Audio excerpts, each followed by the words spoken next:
Hey, Ernest. 1 second. I'm just adjusting. Right.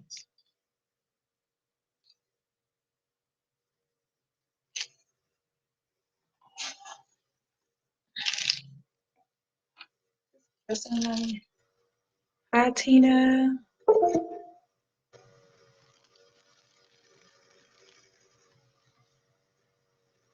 Give me 1 second. It's Friday night. It is time for Nothing But Truth. And I am Malika Star. And I'm coming on live. And so I'm just trying to adjust my lights. I don't know what's going on. Okay. I think that's an even tone.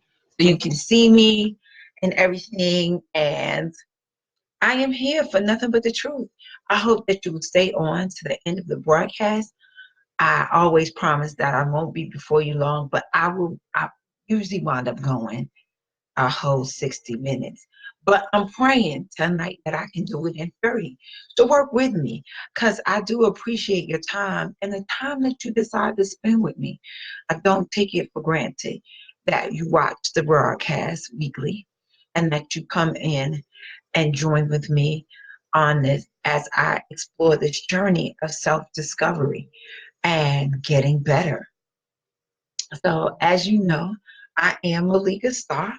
I am the author of That I Know Better, which can be found on Amazon and BarnesandNoble.com and coming to, and we're in a couple of bookstores like the City of Praise Family Ministries bookstore, which is the best church on the planet. And we are at John 3:16 bookstore in Lanham, New Jersey. Lanham, there's some Jersey roots coming out. It's Lanham, Maryland. And who knows, maybe I'm coming to New Jersey sometime soon. Bear with me. We're working on productions and marketing. And so I wanted to thank you for the loves and the likes. So I wanted to say, yes, please love, like, share. I'm praying that the internet does not give us any trouble tonight. I am praying that, use me, Lord. I try to prepare because I do read Soft Straws, The Straws from a Soft Wind by Marsha Burns. I do read the prophecy and that I prepare. I never know how God is going to use me or what he is going to say. I actually go back and watch the video because it's not scripted. It's here. It's alive. I tell you my journey because I think so many people wrestle with the truth about who we are, and we try our best to hide our flaws, our character defects, and the stuff that's not so perfect about us because we don't want the judgment that comes when we expose ourselves to people. And I get it because you always run the risk of judgment because people can be judgmental. It's easy to pick out the flaws in someone else's eyes than to acknowledge our own faults and flaws. And I think that's why Jesus said it is easier rather than to pick the speck out of your neighbor's eye, working the log in your own eye. So that's what I came up with, nothing but the truth. I could pull the log out of my eye and help you pull the speck out of yours. We are all in this game and called life. And life comes with all kinds of twists and turns and ups and downs. And I'm just at a point where I'm tired of seeing my friends and people I come in contact with. I don't even want to say my friends, but people in general self destruct because life deals a hard blow. How about that? Just don't like it anymore. And so I figured if I told my truth, unapologetic, and it started with, I give all credit to my pastor, Yolanda D. People. Her husband is great, Joel People. But she was bold enough to start this campaign where we rose up against the things that were keeping us in bondage. And she started this movement called the Why People's Rise Up Gratitude Journey. Hey, Shay. And in doing so, she popped the cap off of a lot of things that we as people were keeping the lid on. But in keeping the lid on, it was keeping us in bondage. And the truth was we were masking the pain. We were putting band-aids on our hurt, on the stuff that was happened to us children, the stuff that we couldn't control, the death of loved ones that had gone on.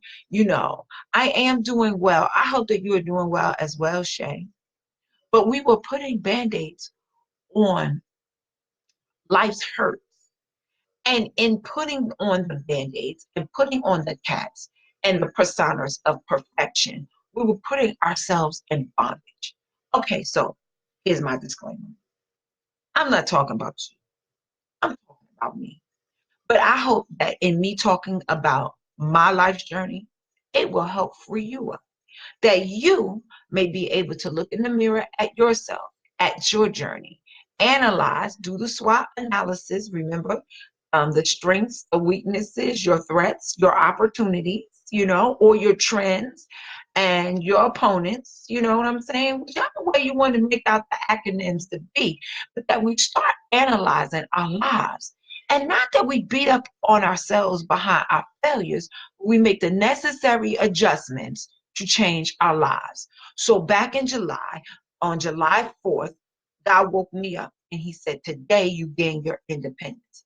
But I really got my independence the day I recorded myself for the Why People's Gratitude Journey moment. It was a very pivotal part in my life because then I was able to say, this is what I suffer from.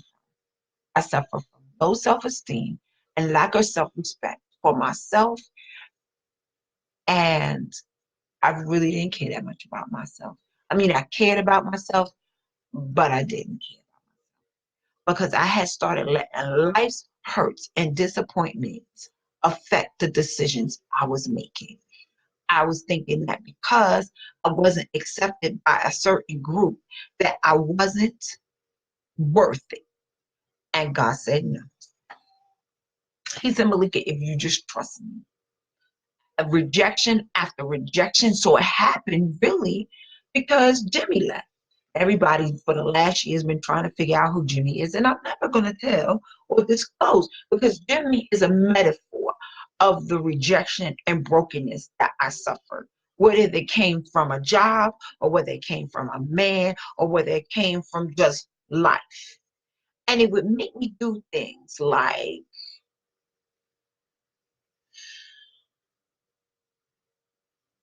it would mess with my discretion when it came to making decisions about who would be in my life and what road I would go down.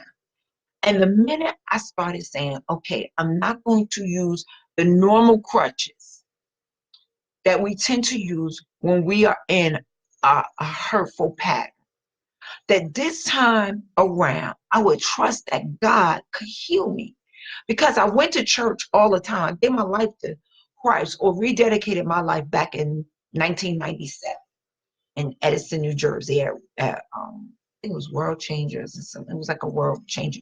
I don't know. My sister had took me there and I gave my life back to Christ. And my stepmother, Joanne, led me to speaking in tongues. And so I knew all the church stuff. I came, the Lord moved me from New Jersey, which is my roots, and I never give them up. That's why I always share this message to my groups in New Jersey because I want you to know that that is my roots. It will always be my home, but I've made Maryland my new home because I believe that God took me up out of New Jersey, out of Newark, and brought me to a place where I could see something different. Because I realized that if you are always seeing the same thing over and over again, we become what we're exposed to. If we're in a house that is violent, we grow up and we either become violent to other people or we become violent to ourselves, if that makes sense. If we grow up in environments where we all we see is people strung out on drugs, 9 times out of 10, we're going to be exposed to those drugs and those alcohols and those self-destructive patterns. The same way, if we grow up in a loving household, a lot of times we will come in contact with, we will draw that love to us because we come in from a nurture home.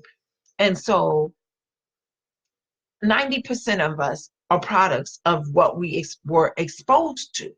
And so I'm grateful that my mother did expose me to more than what I saw in Newark. And I grew up in Irvington. Like when our street was really taking a turn towards the worst, my mother moved us to Irvington. And then we were fortunate to live on like the good side of Irvington by Hillside. And so in living in that neighborhood, I was exposed to people who had families and moms and dads. It was that middle class African American family. Everybody went to work. Everybody were. All the parents were homeowners. They owned the homes of the street we lived on, majority of them, and even the duplexes, they were family owned. So maybe the grandparents owned the house and the children rented the next door. So, I mean, so it was still a family neighborhood. So I left one situation, um, and I moved to another situation. And then as I became an adult, I just craved something different than what I was being exposed to in. And so my sister moved to Maryland and I came and I visited. I had never really been out of the state except to go to North Carolina and visit my family in North Carolina. And so, but that was it. I had never lived out of state. I went away to college, but I went to Bloomfield. Like really, I really went like 30 minutes down the highway to my college. That was my experience. And to move to Maryland, when I got here, I just felt like this was where I was supposed to be. So I packed up my little Hyundai Excel and moved down here with my sister. And my life changed because I began to get exposed to something different. And so where Jersey can be kind of hard because we grow up survival of the fittest. We grow up and our fight may not be to actually get out the hood, but who has the best in the hood. So it was all about what you drove and what you wore. How you wore your hair, who you dated, a lot of superficial things, right? But when I moved to Maryland, it was more about substance because I met people who genuinely loved their families, genuinely loved um, education. They loved God. And see, I didn't know anything about. I knew of a God. I grew up in church, so I knew about Jesus, and my babysitter taught me about Jesus, but I didn't really have a relationship with Jesus. So I knew about him. So we could do the church thing. I'm saying amen, hallelujah. But I didn't have a close, intimate, I had a religion. I didn't have a relationship. But moving to Maryland, I was then introduced to then Jericho City of Praise. They had just built the new big building and moved into Landover, Maryland. And it's a long story. But however, I had the church thing on down pat. I knew how to shout. I knew how to praise God. But there was something missing because I would still go home and still be lonely and still be angry because the more disappointments I had in life, the angrier I grew. The more rejection I felt from family members or people who said they were my friends or boyfriends or husbands or whatever the rejection was, jobs. It was the first time in my life I had ever experienced racism. um like I could see it on TV, I heard about it, but I was never exposed to it. My best friend in elementary school and throughout high school was white, so I never experienced racism. Her family loved me, I loved them, and I spent a lot of time at her house and she spent a lot of time at mine. So I never really experienced racism until I moved to Maryland. And then even one day I was driving home and was going across one of the bridges into Calvert County, and it was this big giant Confederate flag flying over the trees. And I was like, oh, whoa, we're not in Kansas anymore. And had a boss that fired me because I was black. He wanted somebody white in the position, right? So it was rejection on top of rejection, and I would just get mad. And then I had these boyfriends, and I thought they loved me, and I was loving them. And then all of a sudden, they would switch up on me and choose somebody else, just leave me high and dry. And it just made me more and more angry and more angry. And then out of nowhere, my father died. And he resembled kind of like God to me because he was the first man in my life that just loved me unconditionally. He loved me with my hair staying on top of my head. He loved me with dark bags in my eyes. He just loved me. He wasn't one of those fathers that looked at me crazy. He never did anything to make me perverse to me. He was just that dad, and he made you feel like, even though I had seven other siblings, he always made me feel like I was special when I was with him. And his death rocked my core. So I started picking up my vice. I went back to drinking. Yeah, the super saiyan. I don't drink anymore. It's funny. My coworker was like, "You want to go out for happy hours?" I was like, "Sure." And then when I got downstairs, I was like, I don't drink, right? But happy hour is not just about having a drink. You can have cheap appetizers. And so we went to PF Chang's to have appetizers. And what I loved about our happy hour this time around, and not having the alcohol, we had the most amazing strategic building session. We talked about our goals and our dreams and what we wanted more outside of work, but how we made our jobs benefit us. And not while we show off and we perform for them, we also steal moments for ourselves. And we say, okay, I need these benefits right here. But when I get off of work, I'm building my dreams and my goals. And to be able to have that was a real happy hour right there. That was worth taking the time off and going and having appetizers and talking about how we can uplift and inspire each other and collaborate on future projects, right? That's the conversations I want to have with my friends. Like I'm talking to my sisters. I'm like, okay, what are we going to do next? And are we going to focus on this mastermind so she can get her things done and I can get my things done? And it's not about a race or who's better than the next, but we use our gifts and we bring them together so that we're both accomplishing our goals, and we're helping each other build with no haterade.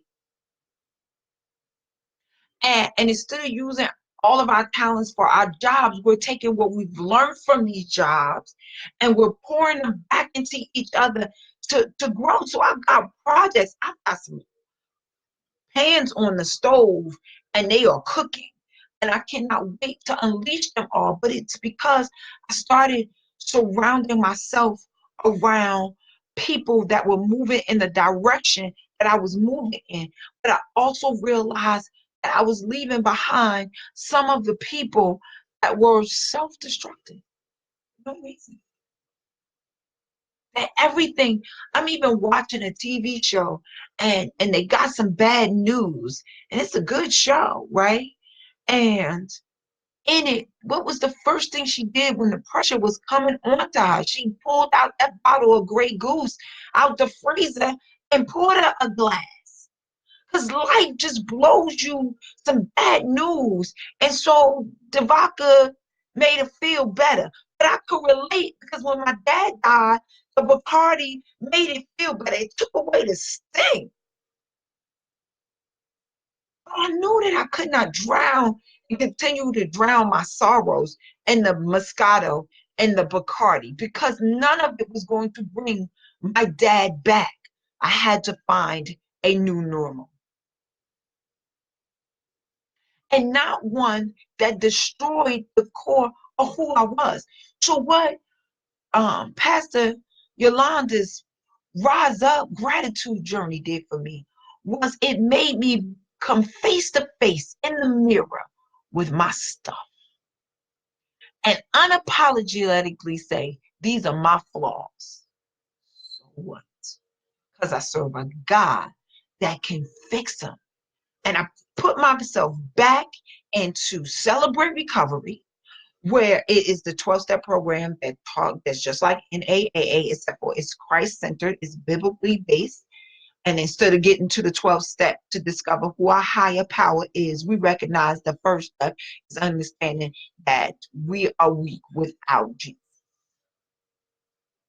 And that we come to know that a higher power can change us if we just let go and we just admit.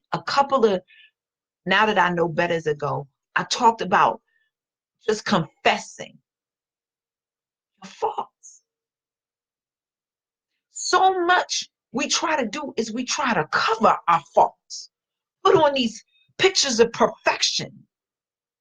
That my hair is right, my nails is right, my house is perfect, my kids are straight A students. No, that ain't mine. Okay, so Brianna did pull them grades up, though. She came home with like 6 A's, 3 B's, 2 C's. My girl did her thing, but that didn't say anything but a brother who's still struggling, and I'm getting phone calls that he hasn't finished all his work yet. My life ain't perfect. It's not.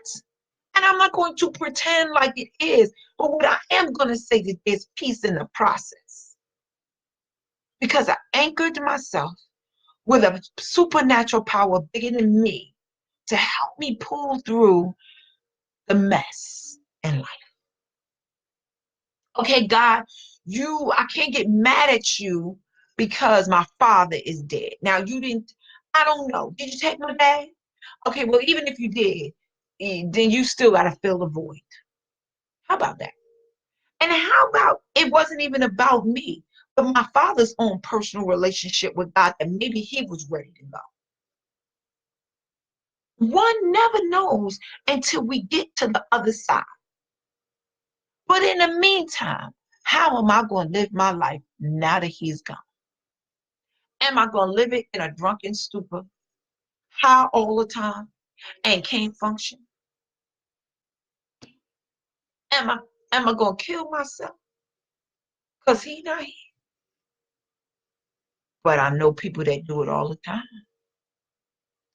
And I don't mean just commit suicide. I mean just slow death. Where we don't care about what we put in our bodies. We don't care about what we drink. We don't care until you got to face a health issue.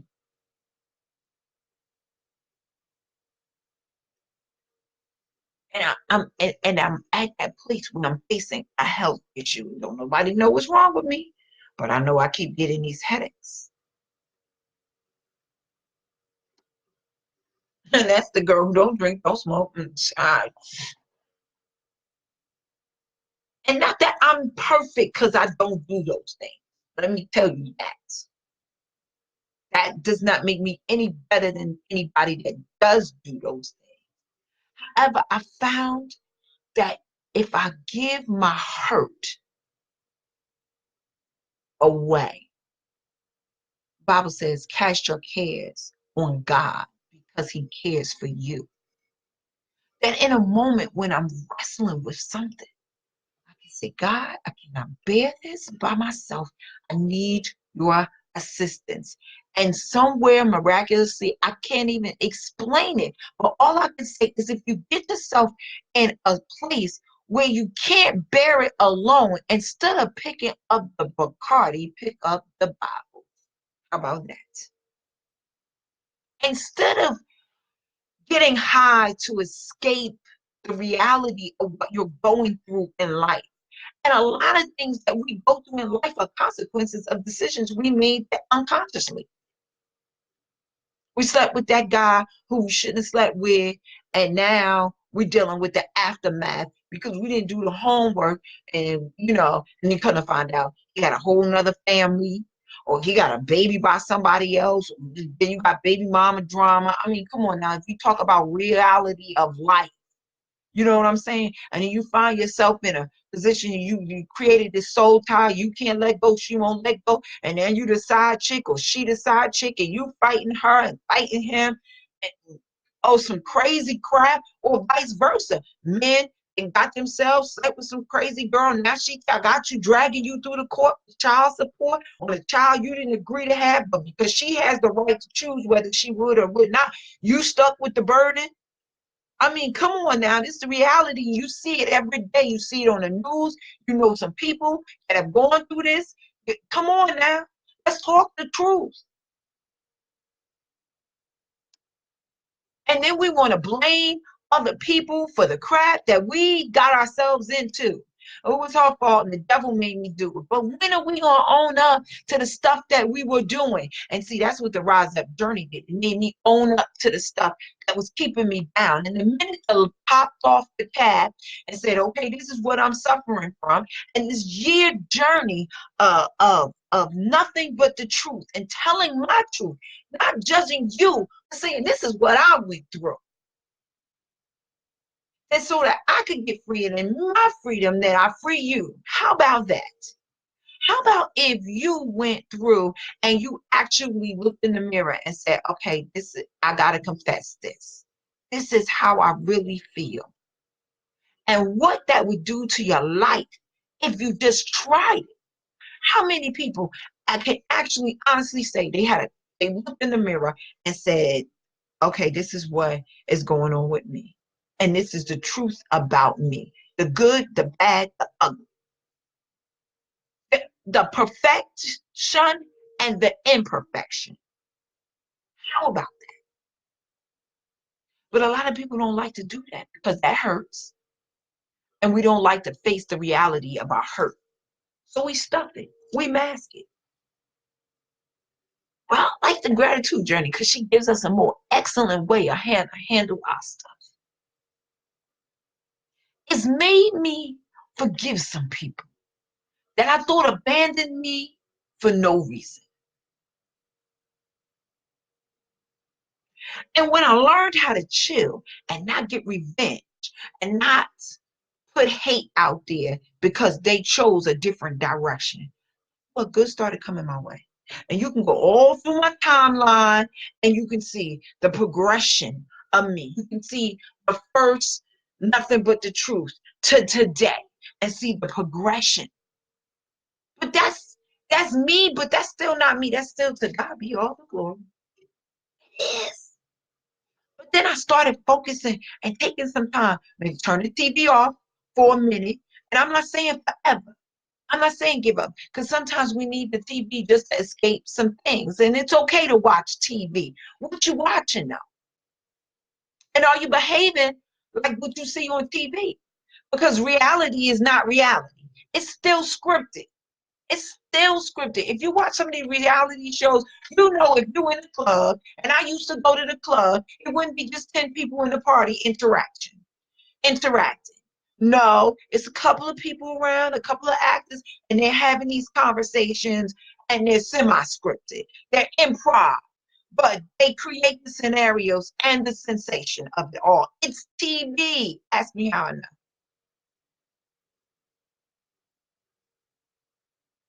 Ask me how I know. And then we try to emulate them and look like them.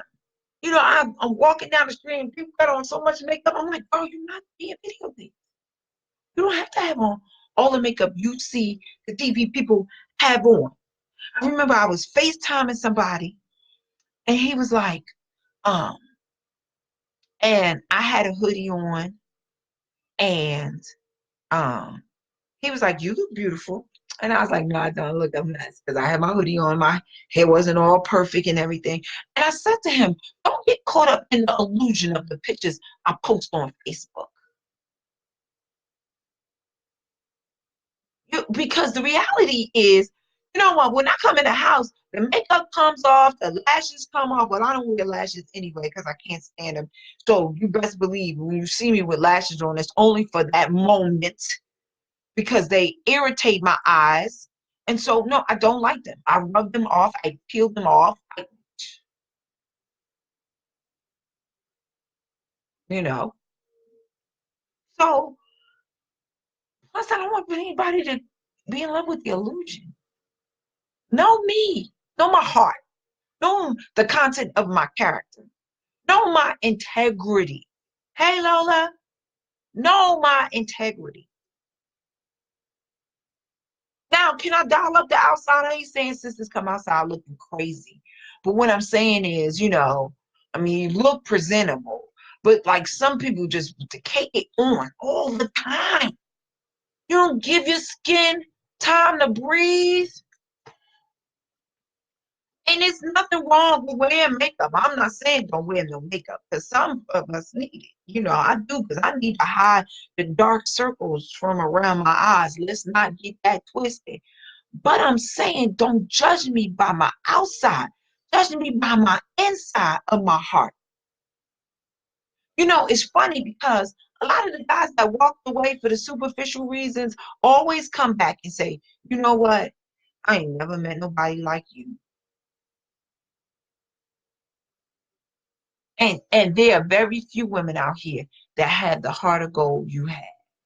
That's a compliment, right? So it wasn't my humps and bumps that attracted them, but the integrity and the content of my character.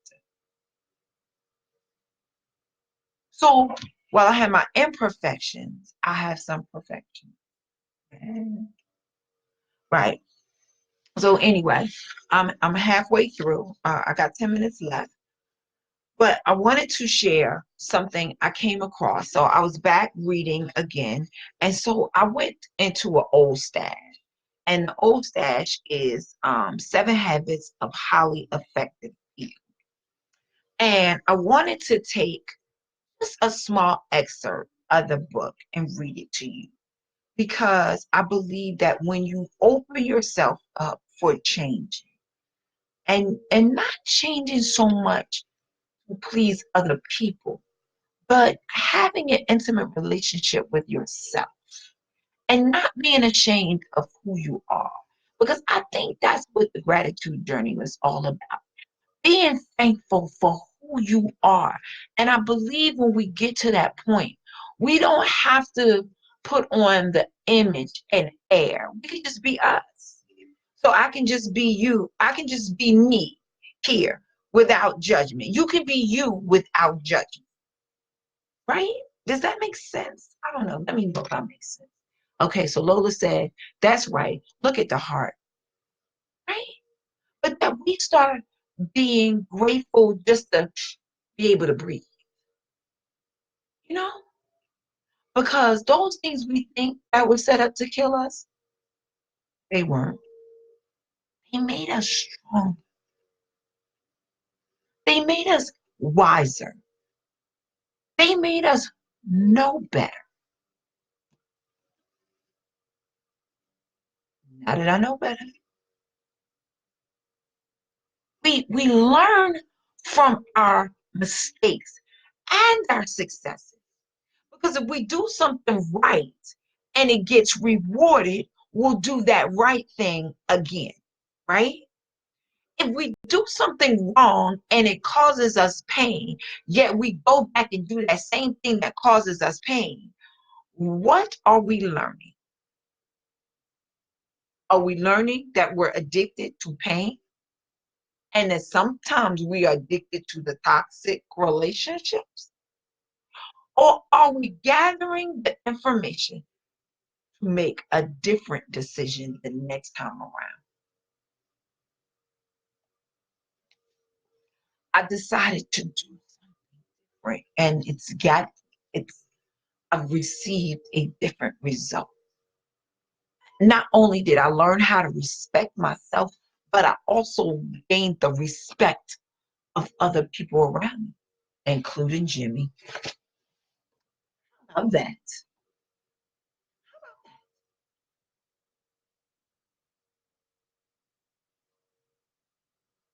They look at you differently when you begin to um,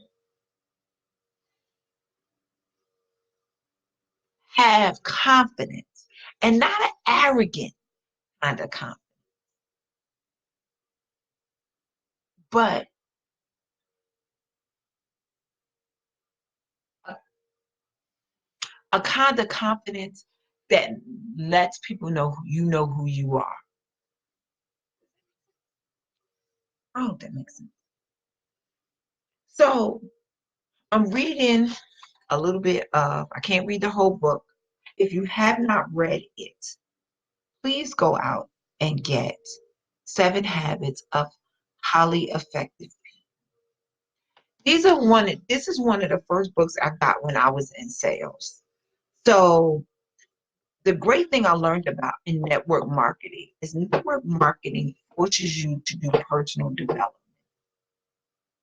because personal development and an improvement on self helps attract others to you. So with network marketing, it's all about drawing people to you so they want to use your service, so buy your products, right?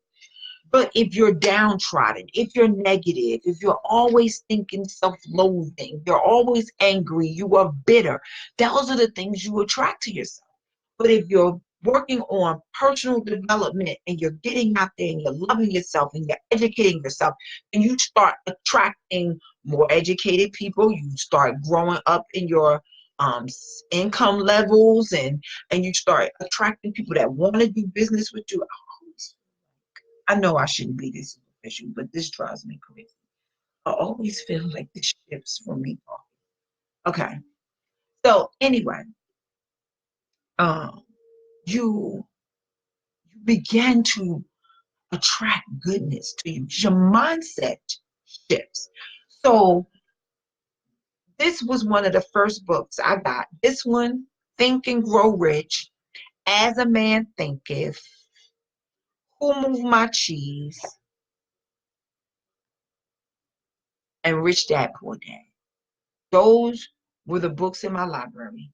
Those were the books that I had to read for my courses.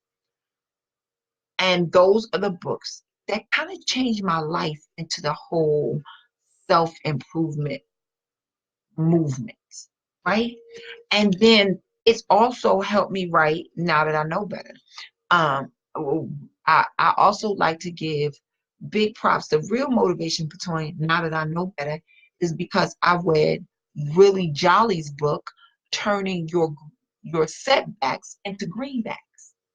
Isn't that something? How once you go through the pain and you get healed, then you can use those setbacks in life to create something that helps somebody else go through their hurt and pain and come out.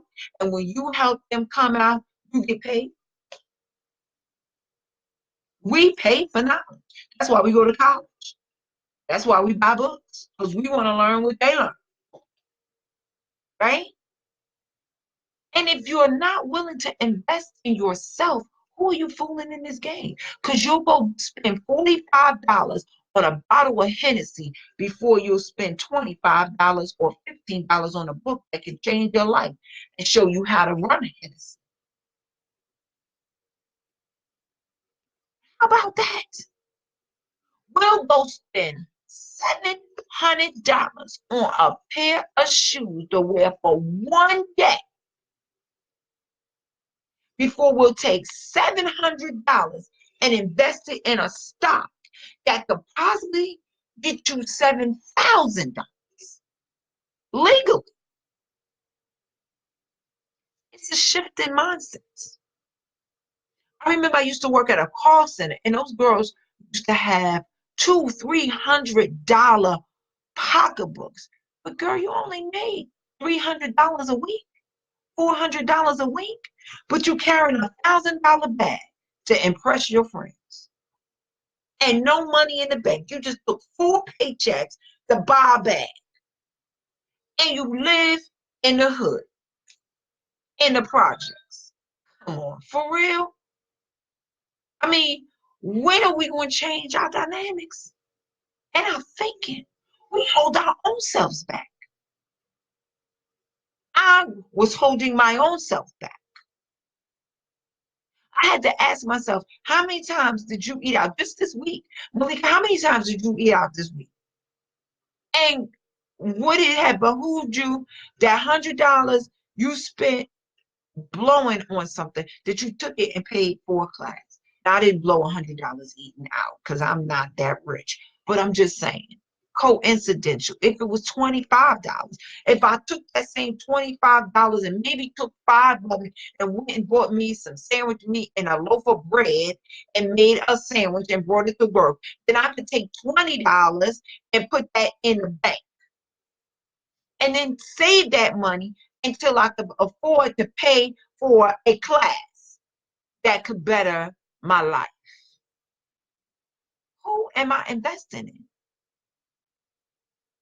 Am I really going to waste away everything God gives me? Or am I going to use it to better myself, which therefore betters my children? And if I raise good children, it betters my community. And if I do my part, because Bishop challenged us to make a dynamic impact on the universe around us. And not that we do anything globally, but just right here, just the one person. If I made a difference in Lola's life tonight, then that's all that matters. How about that? If one time one person scrolls through the video and says, you know what, this girl got a point, I'm going to make a change in my life, and it changes their life, what difference and what impact have I done to make in their life? That's all that matters at the end of the day. Because it's not about me. It is about me. So anyway, so I started reading this book. I'm getting ready to get off because my time is almost up. And it says, when you first grow, first, your growth will be evolutionary, meaning you will start evolving, right? It says, but the net effect will be revolutionary. Would you not agree that the PPC balance principle alone, if fully lived, would transform most individuals and organizations? Okay? And I'll tell y'all what the P balance is in a minute, but it's a paradigm shift. It said the net effect of opening the gate of change to the first 3 habits, the habits of private victory will be significantly increased and self-confidence. I know how to read. So the first habit, you know what? I need to turn the light on. I don't have my glasses. I left my glasses on my desk at work. Like, how smart. Now I'm making, hold on one second. All right, now I gotta figure out how to turn this back up. Okay, there it is, I can see. Okay, it says the first 3 habits, the habit of private victory will be significantly increased in self-confidence. You will come to know yourself in a deeper, more meaningful way. Your nature, your deepest values, and your unique contribution capability. As you live your values, your sense of identity, integrity, control, and inner directedness will infuse you with both exhilaration and peace. That's what happened to me. This is what happened to me. I got on this journey, the gratitude journey. Then I started exposing my truth. And then that's what happened. I have exhilaration and I have peace. You will define yourself from within rather than by people's opinions or by comparisons to others. Wrong and right will have little to do with being found out. Your confession, right or wrong, won't even matter to you because the fact that you confessed it and you popped the lid off and you became free, then everything else in life begins to line up your sense of identity, your integrity, your control, your inner direction. All of that. This is me right here. All of that, getting awards and traveling and the gifts and the things that are happening to me, it's I can't even explain it or contain it all. And everything that hasn't happened yet, that's happening behind the scenes, working out for my good, because I was bold enough to take a leap of faith and say, God, if your word is correct, and you said that I can confess my sins one to another and gain freedom and then learn to love myself, that there would be a change in me, then that's all that matters. That's all that matters. And then the people like Stephen Covey made a whole lot of money off of this book, showing people how to be effective in life. And see, that's another thing that happened. It helped me write my book, right? But then I read other people's books. But I want to get married again. I'm going to learn how to weather the storms. Because they know something. That's why it's called a miracle marriage. And Trina tells her side, JJ tells his side. You should get the book and pick up a couple of JJ CDs too, because they will give you peace of mind in troubled times, honey, because there will be some glory after this. How about that? It says, ironically, you'll find that as you care less about what others think about you, you will care more about what others think of themselves and their worlds, including their relationships with you. That's what happened. This is nothing but the truth. It's me caring about you because I've done the work and I continuously do the work. Still a work in progress. I'm not a super saint. Remember, that was another disclaimer. I'm not a super saint. I'm just on the road to becoming a super saint. And so as I discover these new things, I'm telling them to you. Because a lot of people don't get up and go to church on Sunday mornings. Come on now, we live on Bedside Baptist and we don't believe in God. We don't think God exists, and you don't even believe that He loves you. So if I come online and I say, okay, God, there's an invisible force out here that loves you, and that invisible force came here on earth 2,000 years ago to show us the way to this invisible God, and his name was Jesus, and he died on the cross to save us of our sins. And then not only did he die, he rose again, which makes him a living God, that if you ask him to come into your life, he will, and he will change something. He will give you peace amongst the broken pieces. You will no longer build your emotional life on other people's weaknesses. That. In addition, you'll find it easier and more desirable to change because there is some core deep within that is essentially changed. As you open yourself up to the next three steps, the habit of public victory, you will discover and unleash both the desire and the resources to heal and rebuild important relationships that have been deteriorated and even broken. Good relationships will improve, become deeper, more solid, more creative, and more adventurous. Isn't that something? That when you take the time to heal, when you decide that healing is possible, God will give you the resources. It's not a Bible. It's a book.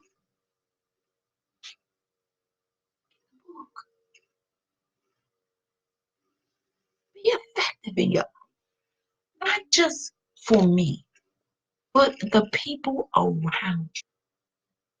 And if the people around you can't accept the changes that you're making, it's time for a new shift. And it's okay because like-minded people encourage like-minded people. And we all can do better with our lives. And there's no shame in the game because there's nothing I've done in my life that could be any worse than what you've done in your life. But Dad, thank you for the likes. But Dad, we can grow. And it's nothing wrong. We can be better. That's all I'm saying. We can do better. We can learn from our mistakes. And our mistakes aren't for shame. You made it. So what? You did it. So what? What you gonna do the next time? You gonna make the same mistake, or you gonna try to do something different? And change, it starts with 1 second thought. I'm gonna change. Tell yourself that. It gives in us the power to change the direction of our lives. We don't have to be defeated. Now, the this lesson is over. I hope that you will like, tag, share. Thanks for the loves. Lola, since you have been my number one prize pupil today, I am going to inbox you a special treat. I have been paying attention to who has been paying attention to me. And I take it not lightly that you decided to spend this last hour with me. I can't see everybody that's online because I don't know who started the watch parties or if anybody started any watch parties. But Miss Lola, you've been interactive. You've talked to me and talked back to me. So check your inbox by tomorrow and you will have a little gift from me to you. I thank you so much. And so you never know who I might pick to give a special giveaway to in support of Nothing But the Truth. I believe that each one teach one. We all grow together. I have not a heaven or hell to put you in, and likewise, I know that we can all do better, and that's what God gives us this assignment for, that we can do better with our lives. Not, it's not about perfection. It because everything we do gets better, and as we get better, that's when perfection happens. It's a little bit of time. It doesn't happen overnight, but it makes us, you know, and then we do get perfect, and we do try more excellent ways of doing things. Please, if you want to know how I really got better, seriously, join Pastor Yolanda Peoples every Tuesday, Thursday night at 7 o'clock. And she does try to be on time. I'm 10ish. She really does try her best that unless there's an event going on Tuesdays and Thursdays, and she don't care whether it's anniversaries, birthdays, Christmas, Thanksgiving, she's going to come online just like she did last year at 365 days. She's coming online and she's going to give us some wisdom that we can apply to our lives if we choose to and see a difference. Thousands of lives have been changed. I'm a witness. I'm just one of them. But I am a witness that if you give yourself a chance to live life without regret, you will see the burdens of life. If you are in the DMV and you do not have a church home, but you are looking for some resources and a spiritual guide, I do invite you. We've got people that come from as far as the Eastern Shore, all the way down from Delaware and Dumfries, Virginia, to join us at the City of Praise Family Ministries. And if you get there by 7:15, at 8 a.m. on Sunday mornings, they will feed you a hot breakfast of shrimp and grits and chicken and waffles. And that's for the 8 o'clock service for the early birds. If you get there by 9 o'clock, between 9 and 9:15, if you're online, that was a way to get me to church on time. They will feed you a hot breakfast of shrimp and grits, and even if you don't eat that heavy in the morning, they do have continental choices as well. Um, Join us every Wednesday night for a deep revelation of Bible study and biblical chronology. It is the freshman class.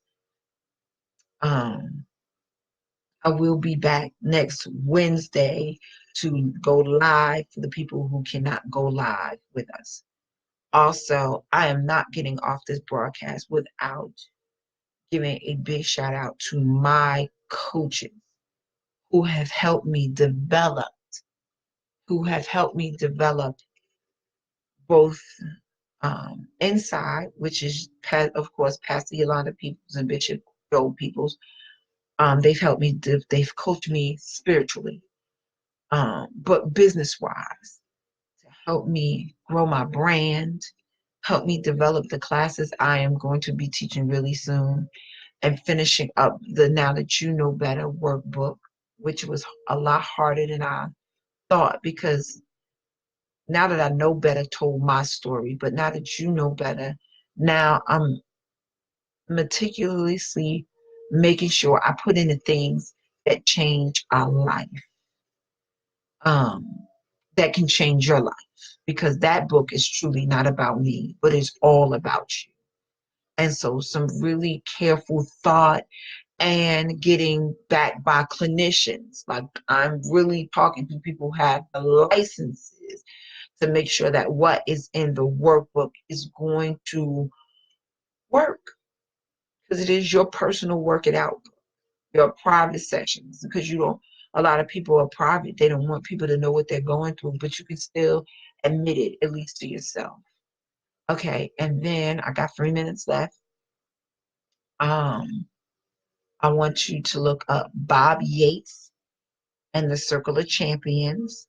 Teresa Royal Brown, the event planner extraordinaire, has a 100-day challenge going on for entrepreneurs. And Azora Bellamy Watkins, the equation coach. Those three people this year have really helped me develop business. If you need your resume done, I am the resume coach. I write affordable resumes that get results. And so I know that it's hard to look for a job, but your marketing material is everything to getting your foot in the door. 95% of my clients that send out my resume, and the other 5% probably don't, but I really want to say 99% of my resumes get people interviewed.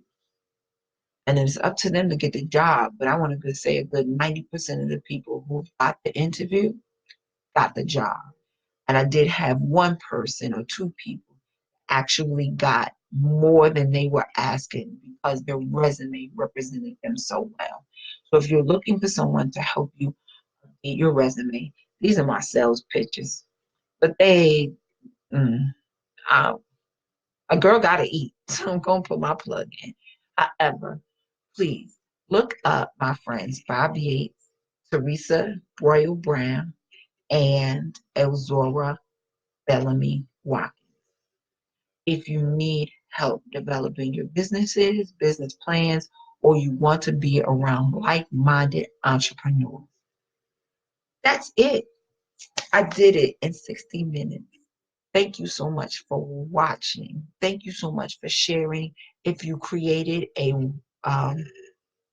watch party, thank you so much. And I wish you the best. God bless. Amen. Till next Friday, 10ish.